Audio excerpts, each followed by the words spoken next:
Oi, boys. Man, what a series. What a bloody series. Queensland get it done in Game 3 at Suncorp Stadium in one of the craziest climaxes to a State of Origin series that I've ever seen. Now, I'm not gonna lie, I was pretty quiet heading into Game 3. No Taulagi and no Cameron Munster had the whole state on edge. You can't tell me that the omission of Munster didn't have you worried a little bit, as I was, but Tommy Dearden, boys.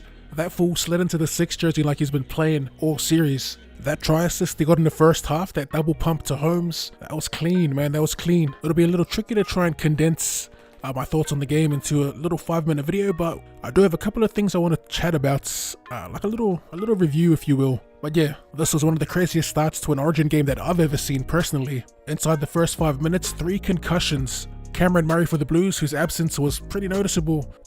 Selwyn Cobbo and also Lindsay Collins, that's a huge one. Particularly in Origin, losing one of your middles is massive, and he's been probably top 2 best forwards for Queensland this series. That was all in the first few minutes. This game literally had everything in it. But yeah, onto the player performances. For the first half, there was a bit of a power struggle that Queensland had the slight edge of for the most part of about 15 minutes. It's tough to single out certain players because the whole team was pretty gun, but those Cowboys, they really showed out. Dearden, Nanai, Valentine Holmes, Gilbert, filling in for the concussed Cobbo. I know I said Nanai already, but how good was he, man? How good was he starting for Queensland? I think in his first touch of the night, he turned Burton inside out. He was causing that left edge of New South Wales headaches at almost every touch. And he threw some pretty crazy offloads as well. Youngest on the field too, by the way. Benny Hunt, I thought, was solid in the middle as well during that stint. His defense in particular. There was a lot of chat around 5'8", who will be starting at 5'8", if there was going to be a switch. But there was no late switch, and the actual change came with Paddy Carrigan starting at lock, Tinofa Asumaleaui coming off the bench. Once that fatigue started to set in, New South Wales started walking down the field thanks to their big boys, man. Junior Paulo, I thought, had a pretty good game, despite him making an error. And the debut of Jacob Saifiti, for me, it was a weird selection, but man, his first half was reminiscent of Paddy Carrigan's debut in Game 1. And also, Uppy had a pretty good game as well. I mean, I don't think Cook came in until the second half. Not too sure if it was tactical or maybe it was because Uppy was having such a good half of footy. But yeah, the Blues, while we're here, we may as well talk about the turning points of the game where they let themselves down, because for the most part, their defense was pretty rock solid, especially their goal line defense. I'm not too sure what the temperature is online in regards to New South Wales Blues supporters, but I suspect players like Daniel Tupou, Stephen Crichton, Siosifa Talakai, and maybe Jerome Luai would most likely be coming under fire. It's a shame for Daniel Tupou because he's had a pretty good Origin series up until this point. That one error that led to a try right before the halftime break, crucial. The grounding for that try, by the way, didn't really get talked about that much, but it was a crazy grounding from Kirk Capewell. And there's other 2 errors that came early after the break.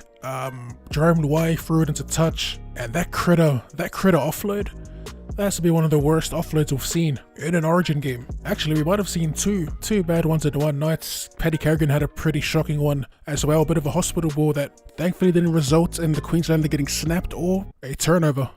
But yeah, back to the self-combustion of New South Wales in that second half. Their patience and their discipline was really put to the test, and that's thanks to the general play kicking by Ben Hunt and Daly Cherry Evans. I was getting big Cameron Smith, Cooper Cronk, JT vibes from the Queensland playmakers in terms of decision making at least. It had their DNA all over it. It put the Blues under the pump and ultimately resulted in a couple of errors, maybe more than a couple. I'd probably say with this performance, Cherry Evans holds on to his Kangaroos jersey come Rugby League World Cup time. High stakes, big game, down on troops.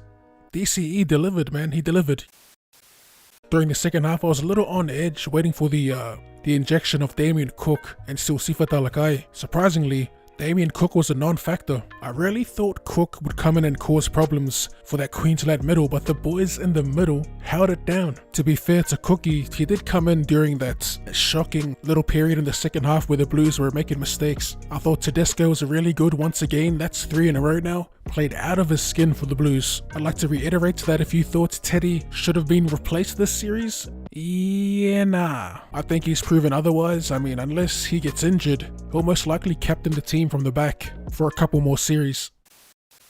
It was pretty hectic to see a little dust up between Dane Gagai and Matt Burton, although Tino did come in and grab Burto in a headlock. I mean, Burton did have a chance to get some licks in, but old mate was too busy getting his Ian Thorpe on. It was so good to watch. So it had a nostalgic feeling to it, seeing how physical it was, and then that little punch up. I'm pretty sure I'm missing a few things. We haven't even talked about Harry Grant. He was impactful yet again off the bench. He came in while the Blues were rolling too, and was the one that capitalised off that error from Daniel Dubois in the first half that led to Cape Well scoring. It was his try assist actually. Did a little pirouettes, a little Rugby League like 4-style 360 at a dummy half, and the rest is history. And before we wrap it up, Val Holmes, bro, he comes up with yet another highlight in State of Origin. That little save to keep the ball alive off that goal line dropout, that was crazy. As was the performance from Ben Hunt, who has been on a little redemption arc of his own. I've got to say, it was bloody good to see him get that game-sealing try. It's somewhat of a cherry on top of what's been a really good run for him in the Maroon jersey these past couple of years. He's been their best player, in my opinion at least. I was getting big, feel strongman vibes. Oh, I almost forgot about KP. I had to check his stats at the end of the game, and he had 16 tackle breaks and like 80 post-contact meters. I could be wrong, but I think it's the first time he's played games 1, 2, and 3. So yeah, that about wraps it up for me, boys. That's my little review, little recap of the game that just happened. I'm about to go and watch the press conference, but for now, if you enjoyed that and would like to see more Rugby League related content or more content in general, be sure to find that like button, subscribe to the channel if you're new. Thank you for tuning in, and I'll see you later.